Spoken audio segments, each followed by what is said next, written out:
सांसद के विषय पर हमारे ग्रामीण साथी जो पंचायत की ओर से विभिन्न इलाकों से आए हैं, उनका अभिनंदन है, स्वागत है।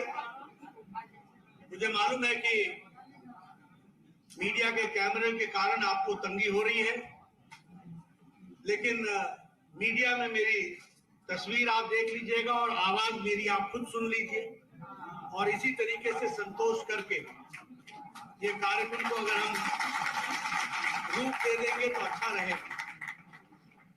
मित्रों, जहां तक ग्राम स्वराज की कल्पना के विषय है, हमारे बीच में भारत सरकार में ग्रामीण विकास मंत्री श्री गिरिराज सिंह जी हैं।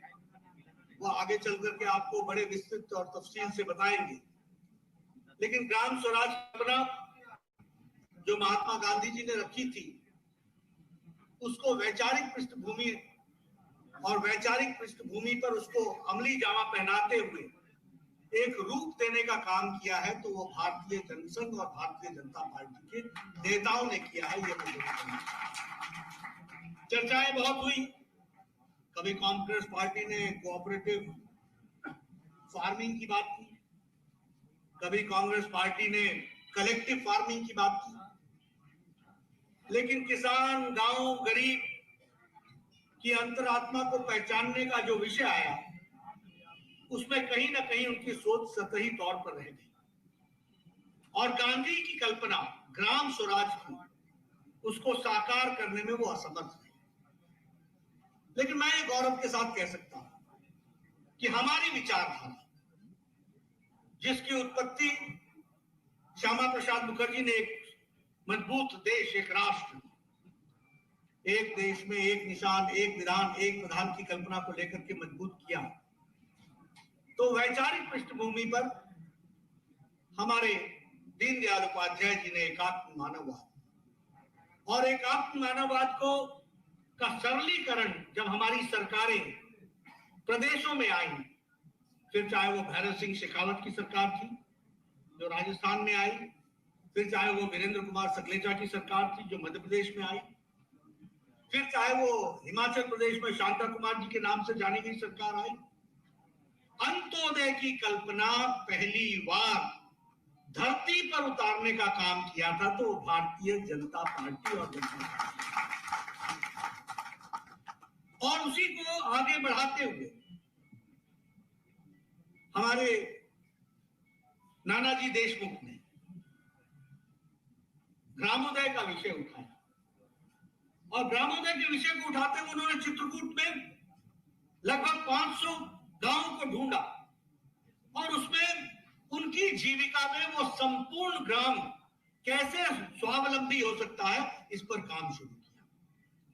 और आज मैं जितने भी यहाँ ग्रामीण परिवेश से आए हुए लोग हैं, मैं उनसे जरूर निवेदन करूंगा कि वो चित्रकूट जाएं और देखें कि गांव का नानाजी देशमुख ने कैसे कायाकल्प किया, कैसे संपूर्णता में उनको खड़ा किया, कैसे स्वावलंबी बनाया।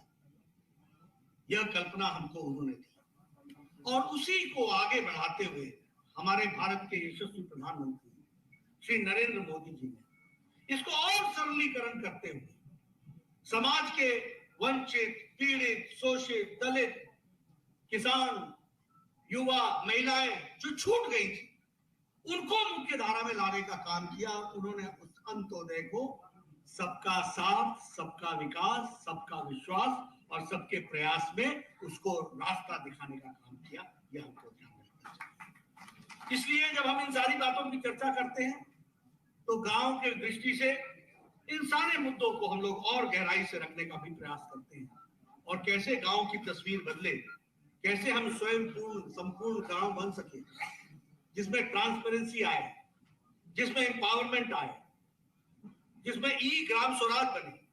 और आपको जान करके खुशी होगी कि हमारे पंचायत को रिवैम्प करने के लिए मोदी सरकार ने जो स्वयंपूर्ण ग्रामीण विषयों को लेकर के काम शुरू किया, उसका एक सिंगल इंटरफेस बनाया, और पंचायत वाइज उसमें कोशिश ये की गई कि हम किस किस पंचायत में क्या क्या डेवलपमेंट की एजेंडा है, उसको एक पोर्टल पर लाए, एक इंटरफेस पर लाए। और हमारे मंत्री ग्रामीण विकास गिरिराज जी दिल्ली में बैठ करके देश के सभी पंचायतों की तस्वीर अपने कंप्यूटर पर देखते हुए पता लगा सके कि कहां कहां क्या कमी है और किस किस चीज को कैसे ठीक करना है इस काम को करने। और इसीलिए इस बात को, जिसको हम कहते हैं कि पूरा करने के लिए आज मुझे खुशी है कि 2.63 लाख पंचायत के प्रोफाइल्स पोर्टल पर चढ़ चुके हैं। और आपको जानकर के खुशी होगी कि राष्ट्रीय ग्राम स्वराज अभियान इसके लिए 5.9 थाउजेंड करोड़ रुपीस एलोकेट किया गया है। 5.9 करोड़ थाउजेंड करोड़ रुपीस इसके लिए रखा गया है। और इसमें जो हमारे इलेक्टेड रिप्रेजेंटेटिव्स हैं, जो 60 लाख हैं, और जो फंक्शनरीज हैं, जो स्टेक होल्डर्स हैं, उनको इस काम के साथ जोड़ा गया है। ये हमको ध्यान रखना चाहिए। मैं जब ग्राम विकास की बात करता हूं तो दो बातें हैं। एक, जमीन से कैसे गांव की तस्वीर बदले, उसका प्रयास गांव के लोग करते हैं।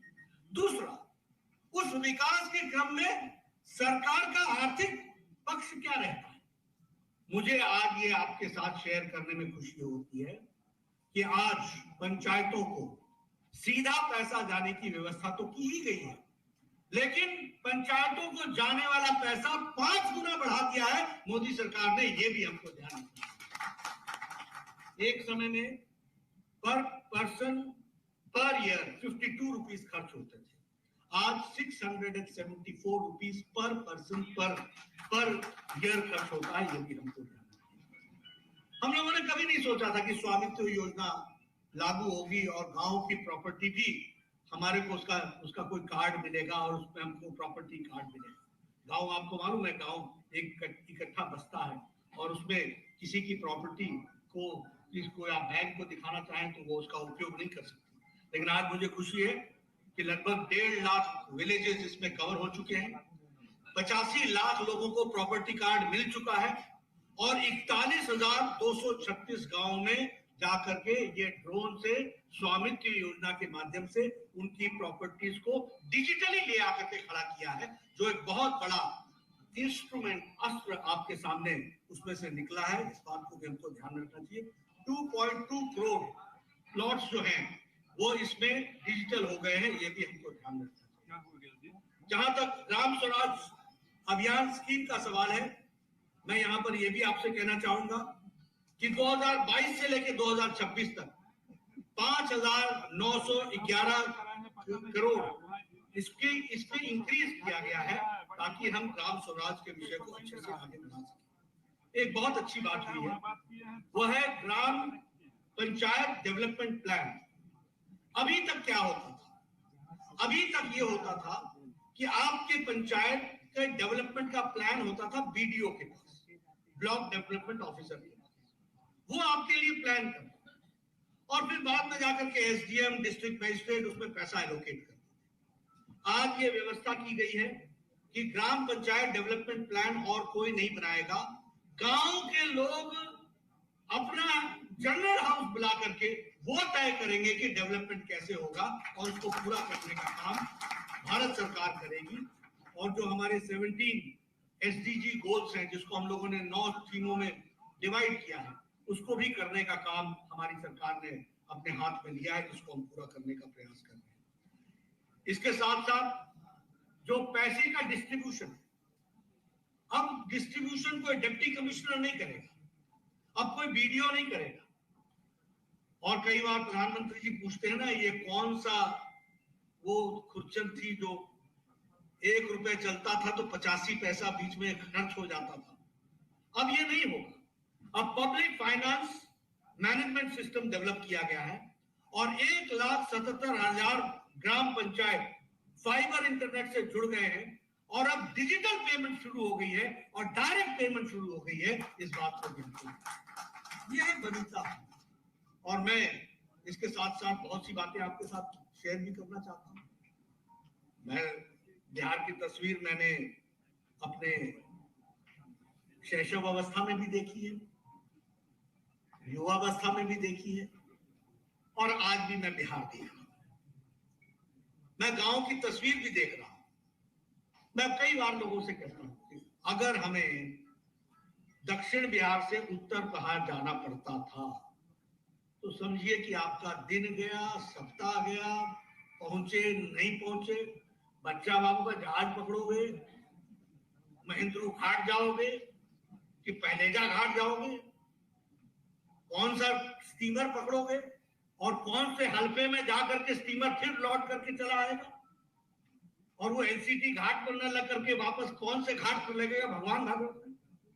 कभी बरौनी का रास्ता पकड़ो, कभी कहीं का रास्ता पकड़ो।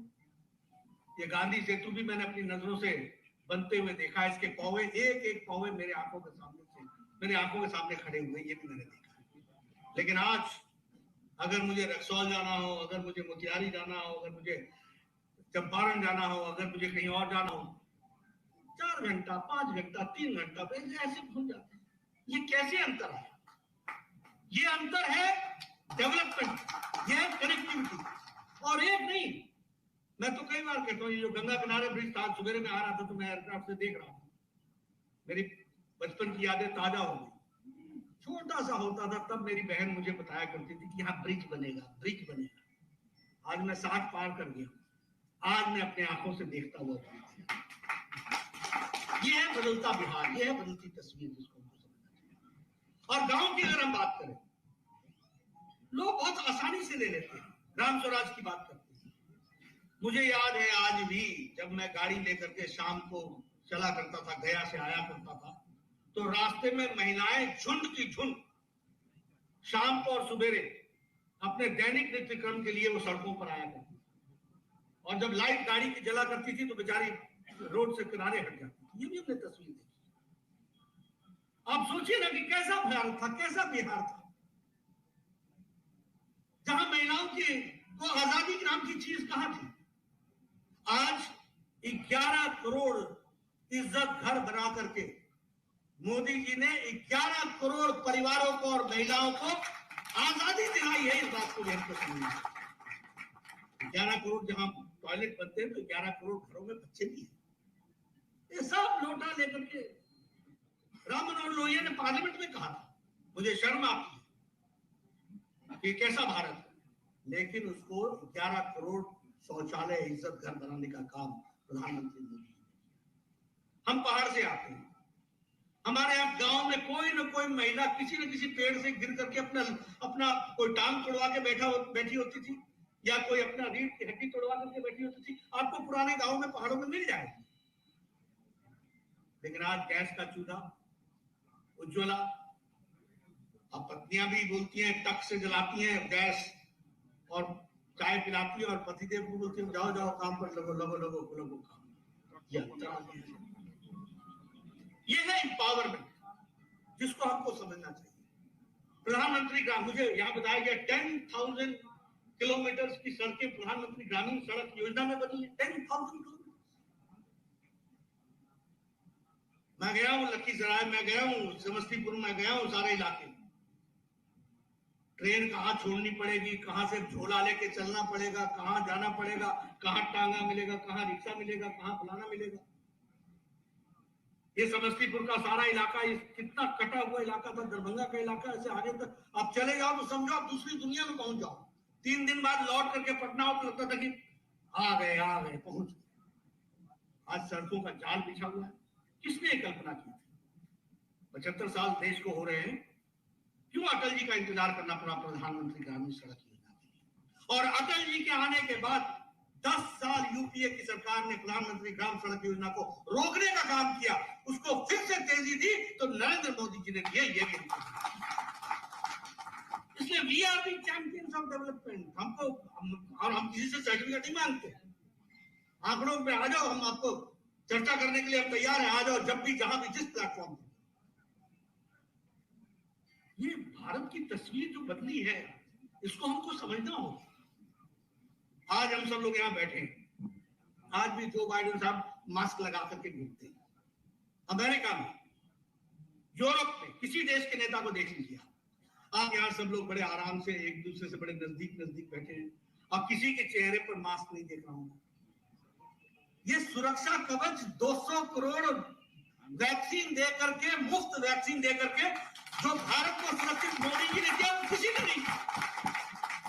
इंडिया के एग्जाम्पल में हेल्थ मिनिस्टर रहा हूं, प्रदेश का भी रहा हूं और देश का भी रहा हूं। भारत इज एन एग्जाम्पल, उदाहरण है अपने आप।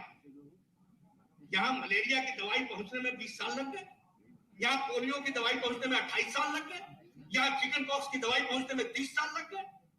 यहाँ पर जापानीज इंसेफ्लाइटिस, जापानी बुखार जो मुजफ्फरपुर के इलाके में होता है, उसकी बीमारी का इंजेक्शन पहुंचने में 100 साल लग गए। 1906 में जापान में इसका इंजेक्शन बना था, योगी जी 2006 में लेकर के गोरखपुर आए दवाई।